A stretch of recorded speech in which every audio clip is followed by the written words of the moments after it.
নমস্কার, আমি ডাক্তার শান্তনু দাস। রক্ত সংগ্রহ এবং পরীক্ষার ব্যাপারে আমি দু একটা কথা আপনাদের বলতে চাইছি যে আজকে যখন আপনারা রক্ত পরীক্ষা করতে চান তখন আপনার চারপাশে শয়ে শয়ে ল্যাবরেটরি রয়েছে। আপনাদের শুধু একটা দিকেই মনোযোগ থাকে যে রক্ত দেব, রিপোর্ট আসবে, চিকিৎসককে দেখাবো, তিনি যদি বলেন রিপোর্ট ভালো আমি আনন্দিত, যদি উনি বলেন রিপোর্ট খারাপ তাহলে আমি দুঃখিত, চিন্তিত। যে ব্যক্তি আপনার রক্ত সংগ্রহ করছে সেই ব্যক্তি কেমনভাবে রক্ত নিচ্ছে, আর দ্বিতীয় হচ্ছে যেই সিরিঞ্জ দ্বারা আপনার রক্ত সংগ্রহ হচ্ছে সেইখানেই কিন্তু খেলাটা। অনেক সিরিঞ্জ আমরা জানি যে ঠিকমতো পরিশোধিত হয় না, পরিশোধন ছাড়াই সেই সিরিঞ্জ কিন্তু আবার ক্রমাগত ব্যবহার হচ্ছে। একজন মানুষের শরীরে যেই সিরিঞ্জ ঢুকেছে সেই সিরিঞ্জই আবার প্যাকিং হয়ে চলে আসছে। তার ফলে কি হচ্ছে, যখন রক্ত নিতে যাচ্ছে কেউ তখন এই সিরিঞ্জের দ্বারা বড় বড় ভাইরাস আপনার শরীরে প্রবেশ করতে পারে। কি কি ভাইরাস?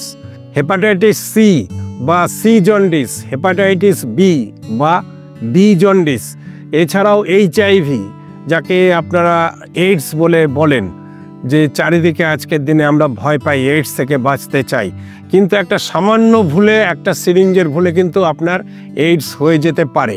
এইবার জেনে নেওয়া যাক সাধারণ সব ল্যাব যেসব ছেলেরা রক্ত নেয় তারা কি পদ্ধতিতে নেয়।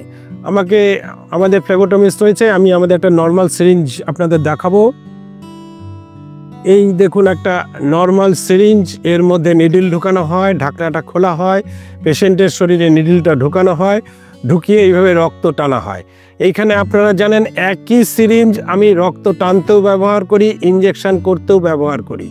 আমি যখন টানছি রোগীর শরীরে রক্ত বেরোচ্ছে, যখন আমি পুশ করছি সিরিঞ্জের মধ্যে যদি কোনো দূষিত পদার্থ থাকে, কোনো ভাইরাস থাকে, সেটা কিন্তু আপনার ভেনের মধ্যে ঢুকে যাচ্ছে।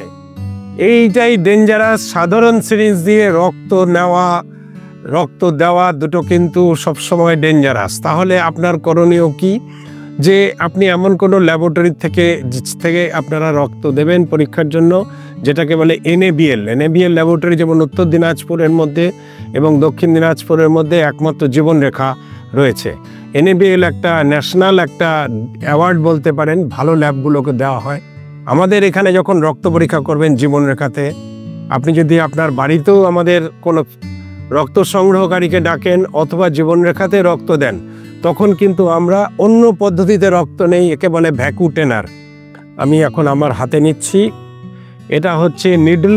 এর মধ্যে দেখতে পাচ্ছেন যে এই কভারের মধ্যে নিডলটা আছে, আমি এতে হাত দিইনি, ছোট্ট সূক্ষ্ম নিডল, এটা আমরা শরীরে প্রবেশ করাই আলাদাভাবে।